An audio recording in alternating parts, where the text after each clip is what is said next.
ಆತ್ಮೀಯ ಸೇಡಂ ತಾಲೂಕಿನ ಯುವಕ ಮಿತ್ರರೇ, ಬಸವಾಭಿಮಾನಿಗಳೇ, ನಾಳೆ ದಿನಾಂಕ 25 ಶನಿವಾರ ಬೆಳಿಗ್ಗೆ 10 ಗಂಟೆಗೆ ಬಸವೇಶ್ವರ ವೃತ್ತದಲ್ಲಿ ಬಸವೇಶ್ವರರ ಕಟೌಟ್ನ ಉದ್ಘಾಟನೆ, ಬೃಹತ್ ಕಾರು ಮತ್ತು ಬೈಕ್ ರ್ಯಾಲಿ ಜೊತೆಗೆ ಬಸವ ಜಯಂತಿ ಉತ್ಸವ ಪ್ರಾರಂಭವಾಗುತ್ತದೆ.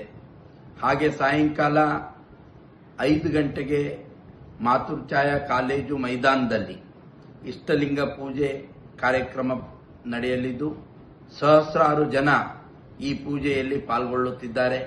ಸೇಡಂ ತಾಲೂಕಿನ ಮಠಾಧೀಶರು, ನಾಡಿನ ಅನೇಕ ಮಠಾಧೀಶರ ಜೊತೆಗೆ ವೀರಶೈವ ಮಹಾಸಭಾದ ಅಧ್ಯಕ್ಷರಾದಂಥ ಸನ್ಮಾನ್ಯ ಶ್ರೀ ಈಶ್ವರ್ ಖಂಡ್ರೆ ಅವರು ಕೂಡ ಈ ಕಾರ್ಯಕ್ರಮದಲ್ಲಿ ಪಾಲ್ಗೊಳ್ಳುತ್ತಿದ್ದಾರೆ.